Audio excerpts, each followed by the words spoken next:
You are watching United News. This is the My Ukraine channel, and I'm Lyudmila Dobrovolska with you again. At least 5 people were injured as a result of a Russian attack on Zaporizhzhia. The Russians attacked the city an hour and a half ago with Grad rocket launchers. In the footage released by the Regional Military Administration, you can see that the wounded are being assisted on the spot. The occupiers struck a residential neighborhood. The supermarket suffered the most damage. Windows were blown out in the surrounding buildings. And in the Kherson region, there have already been 4 killed and 5 wounded since this morning. A pensioner from the village of Kizomys suffered fatal injuries in her own home. A Russian artillery shell hit her house, and 3 more women were killed in Kherson. It's a difficult day for the Dnipropetrovsk region. There, as a result of the shelling, a woman was killed and 5 people were wounded. Just the Nikopol district alone has endured more than 60 attacks since this morning. Apartment buildings, private homes, an agricultural company, and several gas stations have been damaged. The Russians attacked the Troitska community with drones and launched a KAB at the Mysyuk community.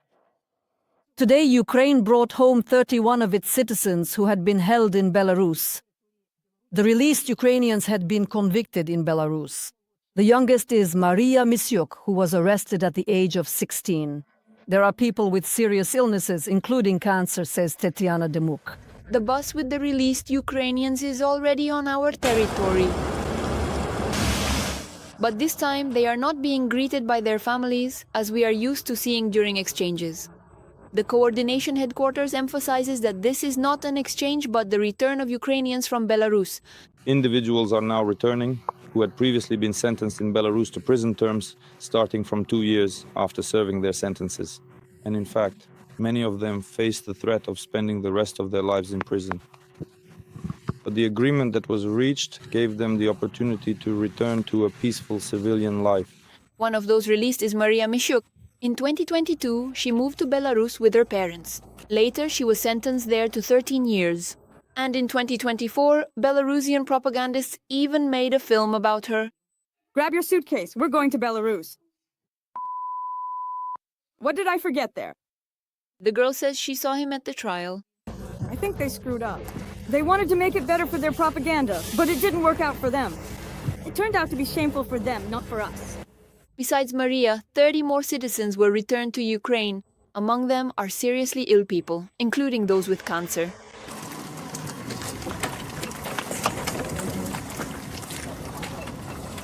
Wrapped in a Ukrainian flag, with tears in her eyes, Lydia Hruk stands. In Belarus, she was sentenced to 4 years in a penal colony. Initially, I was accused of preparing an act of terrorism. Then, about a year later, while I was still being held in pre-trial detention on a case that had already been closed, the charges were reclassified and changed to espionage. She was detained together with her husband. He was also sentenced to 24 years in a high-security prison. I didn't directly commit any actions myself. I knew that my husband was helping Ukraine, that he was communicating with Ukrainians. I knew that he was on Ukraine's side. I really understood, just how this could possibly end. And I was aware of that outcome. In Belarus, the woman was left with 4 underage children. Nikitka, he's 8 years old. Next is Kirilo. His birthday is on December 3rd. He'll be 7 years old.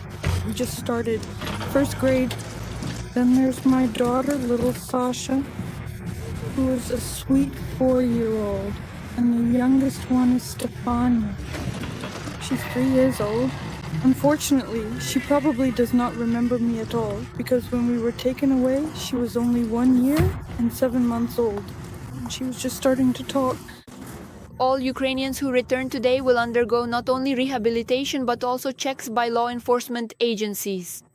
Today, people are being returned under various charges, since we understand that Belarus and the Russian Federation also prosecute our citizens. Sometimes the verdicts are legitimate, but sometimes they are fabricated crimes for which our citizens have been accused. The United States helped to bring our people back from Belarus.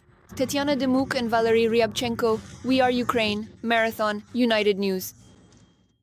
At this very moment, our drones are striking temporarily occupied Donetsk region. They attacked the Zuyevskaya thermal power plant. After the explosions, power went out in some of the occupied settlements. Locals in Shakhtarsk, Dokuchayevsk, and Torres are filming the drone raids on video. There they are striking substations.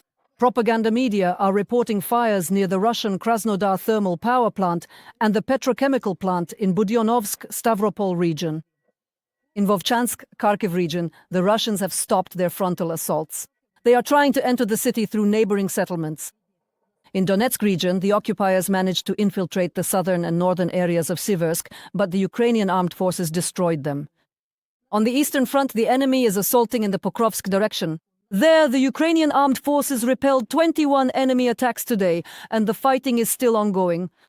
In this direction, the Russians have concentrated 150,000 of their soldiers, but our troops are destroying the occupiers and launching a counter-offensive. Yes, the houses there are not intact, it's practically all ruins. They are moving through the city in a chaotic manner, trying to head more towards the northern part of Pokrovsk. To say that they have really entrenched themselves somewhere, if they try to do that, our aerial reconnaissance quickly finds and destroys them. For the first time, a Ukrainian drone shot down an enemy Mi-8 helicopter over Russian territory. The occupiers' military transport was destroyed along with its crew. The video of this deep strike was released by Ukraine's Special Operations Forces. They have not reported when this happened, but the location of the successful hunt is known, the area of Kutenikovo in the Rostov region. We are changing the rules of the game. Now we are the hunters, say Ukraine's Special Operations Forces. Volodymyr Zelensky has approved the composition of the Ukrainian delegation for negotiations with the United States, international partners, and Russia. It will be headed by the head of the President's office, Andriy Yermak. Also included are the Secretary of the National Security and Defense Council, the heads of the main intelligence directorate and the Foreign Intelligence Service, and the Chief of the General Staff. The consultations will begin in Switzerland as early as tomorrow. Meanwhile, the president was speaking with the leaders of the Northern European and Baltic countries, sharing information about the work being done with American and European partners on a plan to end the war and the next steps. Our representatives know how to defend Ukraine's national interests and exactly what is needed to prevent Russia from launching a third invasion, another strike against Ukraine. Just as in the past, it has repeatedly committed crimes against our people and against other nations as well. Right now, this is about much more than just certain points in one document or another. We must ensure that nowhere in Europe or the world does the principle prevail that crimes against people and humanity, against states and nations, can be rewarded or forgiven. And there is already a joint response from European leaders to the 28 points of Trump's peace plan. They believe it could become the basis for a future final peace agreement. But Ukraine's borders must not be changed by force, nor should the size of the armed forces of Ukraine be reduced, because that would make Ukraine vulnerable to possible future attacks. Europeans emphasize that any decisions regarding Ukraine's membership in the EU or NATO can only be made with the consent of the member states.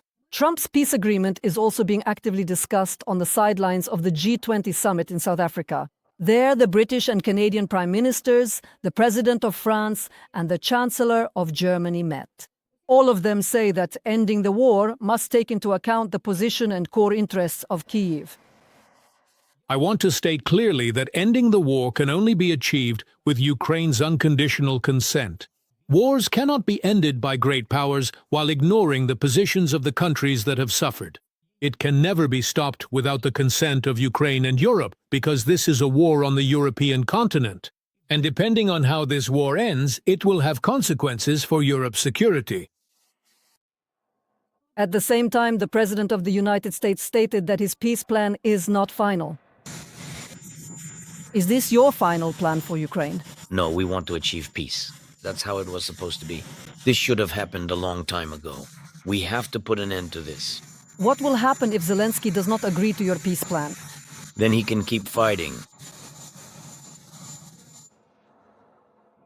The day before, a number of American congressmen and about a dozen senators from both parties criticized the White House's proposals. Republicans say that those around Trump are more concerned with appeasing the Russian dictator than with ensuring a just and lasting peace. Democrats are certain that the document has little chance and that Ukraine should not be forced to give up land to one of the worst war criminals in history. Today, the memory of the victims of the Ukrainian Holodomors is being honored throughout Europe. The Estonian Ministry of Foreign Affairs compared the genocide of Ukrainians during the Soviet era to Moscow's actions now. A statement from the foreign ministries of Latvia and Austria emphasizes that the Kremlin continues to use food as a weapon. And the Swedish foreign minister says, 90 years later, Russia continues to torture Ukrainian civilians and must be held accountable for it.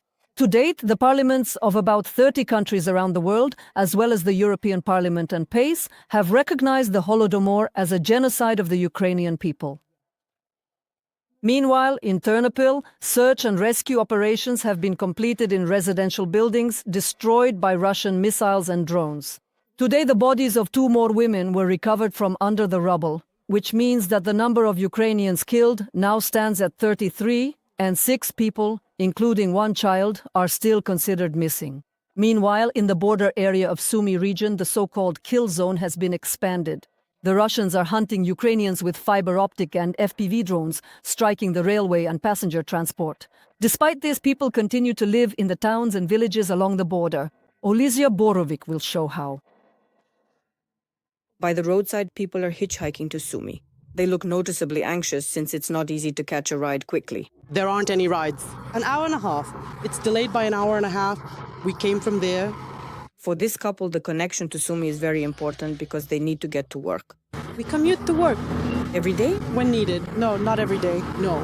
It depends on who needs to, when, and how they work. This is Balapilya, a border town. From the city center, it's only 8 kilometers to the enemy. There are still a few thousand people living here, and many of them travel to the regional center almost every day. It's less than 50 kilometers from here to Sumy, but this very road became deadly for 10 passengers. In May and October, Russian drones struck buses passing through here. It's scary to get here, very scary. Svetlana and her son evacuated to Sumy. The woman comes to Bilopilya several times a week. I'll check on my house, then go on to work. There are animals left there that need to be fed. We left, but I still want to come home, just to look at my house. She says that getting home became a problem precisely after the enemy strikes on the minibuses. Passenger transportation along the highway has almost stopped. Only 1 minibus runs from Bilopilya to Sumy and back 3 times a week, taking an alternative detour route. Friends pick people up, or even strangers just come and give a ride. Everyone helps however they can. Aren't you afraid, for example, to travel on this road all the time? Of course I'm afraid. My son is there. I have to go there. Most often I travel by train. It's just that right now, as I said, the schedule really doesn't suit us, so we have to make do. There's also a train, but the schedule keeps changing because of the security situation. And now the departures are even earlier, say pensioners Varvara and Anatoly. If we travel, it's by train. It's just that now the schedules have changed. Very early at 5 o'clock. And how do you get to the train at 5 in the morning? Also, we go on foot. The walk to the station takes the couple almost an hour. A taxi is not affordable for pensioners. And while the railway still helps the people of Bilopilya, the villages along the Bilopilya-Sumy highway have been left completely without public transport. This concerns Postoln and the settlements of the Mykolaiv rural community. At the moment, no decision will be made regarding the evacuation of these settlements. And of course, people have to decide for themselves whether to live there or not. We even openly admit that in reality no one truly has the necessary resources or the capacity to fully accommodate and provide for all of the people who would potentially need to be evacuated in such a situation. Transport issues affect all Sumy border areas, per regional military administration. After all the roads within the range of enemy drones are dangerous. Out of 46 routes that ran through various communities toward the border area, 46 routes were reduced to 36, so only 10 remain, and 4 more were shortened in length. Well, we understand, for example, there was a route to Basivka, but now there are active hostilities there. In fact, the entire strip within 5 kilometers of the enemy border is now deserted. Mandatory evacuation has been in effect there since 2023. In total, about 50,000 local residents have already been forced to leave their homes near the enemy border. From Sumy region, Olesya Borovic, Alexander Alexienko, we are Ukraine, Marathon United News.